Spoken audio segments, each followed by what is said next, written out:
నాన్నగారు నన్ను అలా అన్నారు. ఆయన అలా నన్ను పొగుడుతుంటే నేను ఇంకా పెద్ద తప్పు చేస్తున్నాను అనిపిస్తుంది. అదే కదా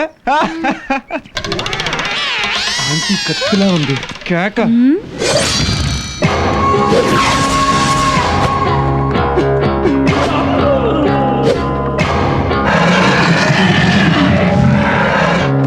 అందుకేరా కత్తి పట్టుకు తిరుగుతుంది. ఇదేంటి కత్తి కంటే పొట్టుగా ఉన్నాడు? హైట్ చూసి తక్కువ అంచనా వేయకు. నా వెయిట్ చాలా ఎక్కువ. ఈ అన్నవరం సేవ సందులోంచి వచ్చాడు. కత్తితో గేమ్స్ వద్దు.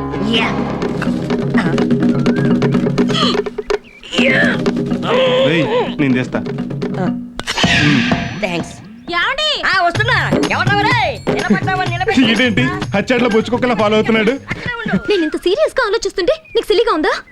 నిన్ను నమ్మడం మెడలో పాము నేసుకోవడం ఒకటే. పోలిక అర్థం లేదు కానీ సౌండ్ మాత్రం చాలా బాగుంది. టెన్షన్ తో నా తల పగిలిపోతుంది. What happened baby? నీకెంత చెప్పినా తలకెక్కదు. అక్కడ మా నాన్నేమో నా కూతురు అందరిలాంటిది కాదు, ప్రేమ గీమ అనకుండా నేను తెచ్చిన సంబంధమే చేసుకుంటుందని చాలా గర్వంగా ఫీల్ అవుతున్నారు. నాకు అర్థమైంది. ప్రేమ విషయం మీ నాన్నగారు తెలియాలి అంతేగా? ఆ విషయం నాకు వదిలే. రేపు ఈ మ్యాటర్ని మీ నాన్నగారికి ఇండైరెక్ట్ గా తెలియజేస్తా. ఎలా? ఈ వరప్రసాద్ చెప్పడు, చేసి చూపెడతాడు. అదేగా నా టెన్షన్. No mention. కానీ ఒకటి మాత్రం బాగా గుర్తుపెట్టుకో, మీ నాన్నగారు ఎదురుగుండా నిలబడి చెప్పే ధైర్యం నీకు లేదు. ఆ ధైర్యం నీకు కూడా లేదుగా. ఆ నిజం కూడా నేను ఒప్పుకోవాలనుకో. అందుకే లవ్ అంటే మీ నాన్న అలా ఫీల్ అవుతారు చూద్దాం. తట్టుకునే శక్తి ఉందనుకో కంటిన్యూ చేద్దాం. లేకపోతే ఆల్టర్నేటివ్ ఆలోచిద్దాం. ముందు మనం మీ నాన్నగారికి లవర్స్ లా కనిపిద్దాం. అప్పుడు ఆయన ఇచ్చే రియాక్షన్ బట్టి మన నెక్స్ట్ యాక్షన్ ప్లాన్ చేద్దాం. ఈ ప్రోగ్రామ్ ఎప్పుడు టెలికాస్ట్ చేస్తున్నారు? ఈ శనివారం సార్. నేను చెప్పే వరకు ఈ ప్రోగ్రామ్ టెలికాస్ట్ చేయొద్దు, ఆపేయండి. అదిగా sir. Shut up, no more argument. ఏదైనా కొత్త కాన్సెప్ట్ ఉంటే నా దగ్గర రమ్మని చెప్పానా? బ్రహ్మాండమైన కాన్సెప్ట్ సార్, మామూలు కాన్సెప్ట్ కాదండి. మనం మీరు నన్ను తిట్టారు కదా, దానికి నేను బాధపడలేదండి. కసి పెంచుకున్నాను సార్. ఏంటి నా మీద? కాదు సార్, నా ప్రతిభ మీద. ఇక్కడ ఉంటదా? రాత్రంతా ఆలోచించి ఆలోచించి బ్రహ్మాండమైన కథ తయారు చేశాను సార్. ఏమిటో ఆ బ్రహ్మాండమైన కథ? అది నాంపల్లి రైల్వే స్టేషన్. సమయం సరిగ్గా 4:30 గంటలైంది. గోదావరి ఎక్స్ప్రెస్ బయలుదేరడానికి సిద్ధంగా ఉంది.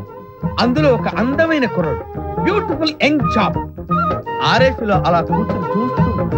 అతనికి ఎదురుగా ఒక అందమైన అమ్మాయి, బ్యూటిఫుల్ గర్ల్. అతను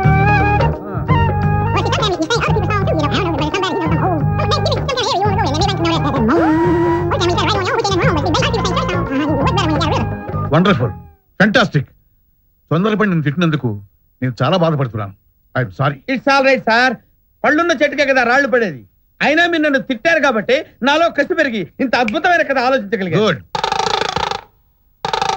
అది సరే, ఈ సీరియల్ కి డైరెక్టర్ ఎవరు పెట్టాలనుకుంటున్నావు?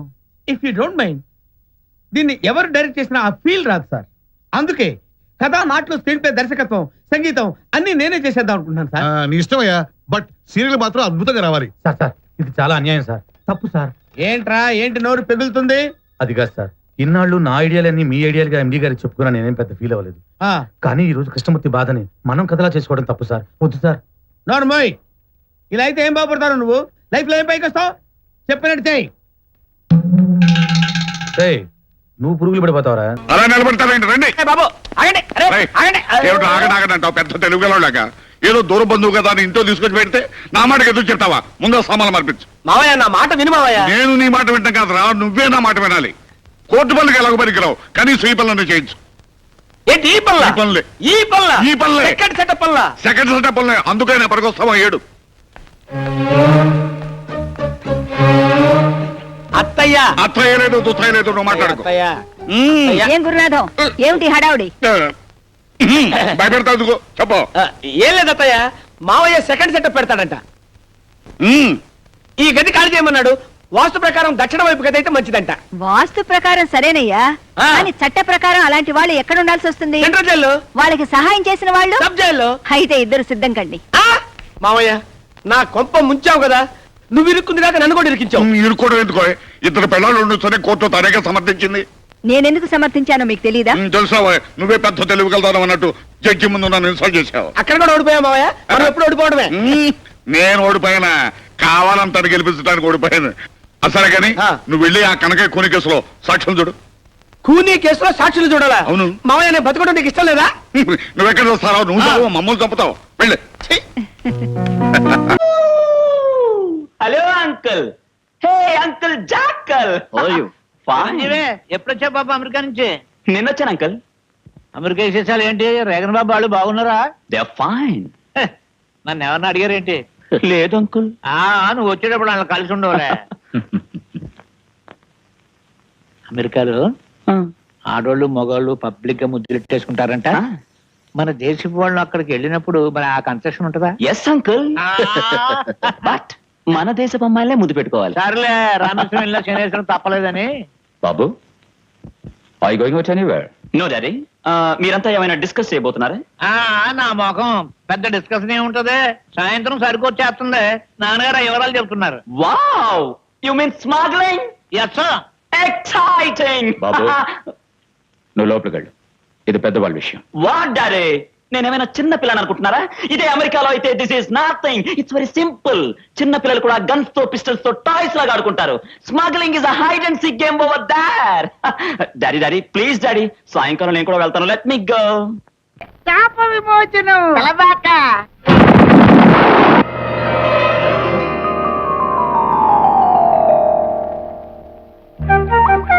రాకుమారా స్వాగతం. రా రాజకుమారా సుస్వాగతం. అబ్బా ఎంత చక్కగా మాట్లాడుతున్నారో. ఒరేయ్, నువ్వు చిన్నవాడే గనక ఈ చిన్నపిల్ల నీకు, ఈ పెద్ద పిల్ల నాకు. అలాగే నా హలా. అవును కదా అక్కడ. మోహనాకారా ఏం హలా? ఇటు రమ్ము. చెప్పు. మానసరోవరా ఇటు రమ్ము. ఏమిటి కళ? ఇన్ని సంవత్సరాల తర్వాత మళ్ళీ మాకు మాట్లాడే అవకాశాన్ని కల్పించారు. మీరు మాకు నచ్చారు. మన కాబోయే పురుషులు ఎంత ఉల్లాసంగా ఉన్నారో. మీ ఫేసులే ఇంత అందంగా ఉంటే మీ బాడీ ఇంకెంత అందంగా ఉంటుందో. కళ ఒక్కసారి చూపించవా? కుదరదు. సుందర కుమారులారా, మిగతా 2 పాప కార్యములు త్వరగా ముగించుకురండి, అప్పుడు సర్వము మోక్షమగును. ఆకులో ఆకుని పువ్వులో పువ్వుని నీ వెనకే తాగిపోనా, లేకుంటే అట్టునే మాడిపోనా పోనా అప్పుడే నీతో చాలా పనుంది. ఎవరు? నేను మొగాన్ని కాదు, నాకు మూర్తి రావు. నువ్వు వెళ్ళిపో. Thanks, sorry. కంగారు పడుకుతుందా? నా పేరు నీకెలా తెలుసు? ఒక్క పేరే కాదు, నీ జాతకం మొత్తం నాకు తెలుసు. నువ్వు నాకు పని చేసి పెట్టాలి సుధా. పనా? ఏం పని? పెద్ద పనేవి కాదు, చిన్న బ్రోకర్ పని. ఎంత ధైర్యం నీకు?